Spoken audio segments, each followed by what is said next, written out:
I'm going to share with you the business and scientific case for thinking about how a leader's attention matters for leadership and for an organization. So emotional intelligence means essentially how we manage ourselves, leading ourselves, and how we handle other people. For jobs of all kinds, the emotional intelligence abilities were about twice as powerful as the cognitive ones in identifying star performers.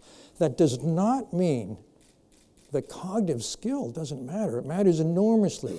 IQ is the best way to sort people into professions because it tells you the cognitive complexity that a person can handle. If you're going to be a physician, if you're going to be a lawyer, if you're going to be an engineer, if you're going to be a top executive, you need an IQ at least a standard deviation above the norm. Once you're in that job, once you're in that profession, then it doesn't matter as much because there's a floor effect. You're competing with people who are about as smart as you are. What top leaders need is an inner focus, a focus on other people. So those two are emotional intelligence. The inner focus allows you to understand yourself and to manage yourself well, to lead yourself. The other focus allows you to sense what other people are thinking, feeling, understand how to communicate, how to work well with them. And the third is an outer focus. That's systems awareness. These are the three kinds of focus that every leader needs for top performance. A real problem, it's a hardware problem, and that is that the hardware through which this is executed has not had an upgrade in 100,000 years, particularly when the amygdala gets involved. The amygdala is the brain's radar for threat. The amygdala is the trigger point for the fight or flight or freeze response. Am I safe? Is there a threat? That's what the amygdala wants to know. Today's threats aren't biological. It's not a saber-toothed tiger. It's symbolic. This person isn't treating me fairly. It's that kind of threat. That will trigger a full biological response, fight or flight, which is a flood of stress hormones. It means that their attention is caught and focused on what's worrying them. They can't pay attention to work, for example.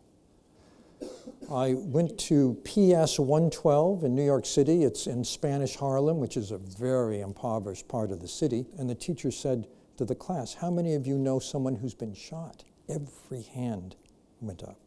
It's that kind of trauma-inducing environment. The classroom atmosphere was calm and clear and focused. Every day they have a session, they call it breathing buddies. Every child goes and gets a little stuffed animal, puts the animal on their belly, and they watch it go up as they breathe in and go down as they breathe out. And the teacher says it has made an enormous difference. I think it is extremely smart to start at that age for kids because the attentional circuitry, like the emotional circuitry, the circuitry for managing emotions and for empathy, is part of what matures from birth into the mid-20s. The brain is the last organ of the body to become anatomically mature. I grew up in the Central Valley. It's a farm region, Central Valley of California. And over the years, I got to know someone from that other high school. He was a kid who grew up on a farm who was terrible in school, almost flunked out, happened to take a film course and realized he loved film. But he wouldn't do it with a studio. Everyone he knew in Hollywood said, this is insane. You never risk your own money on a film. He said, I don't care, I'm going to do it. He ran out of money. He went to 10 banks. No one would loan him money. Couldn't finish. Finally, the 11th bank gave him money. He finished the film. You might have seen it. It's called Star Wars. So George Lucas was demonstrating outstanding self-awareness. Brain to brain makes enormous difference. There's studies that show if the leader of a team is in a really bad mood today, everyone on the team catches that mood and performance goes down. I really recommend that leaders today think of 3 questions when they face a decision. The questions are three ways of thinking about who benefits. Question one, is it just me or a group?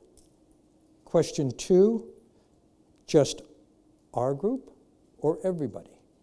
And question three, is it just for the present or for the future? Thank you very much.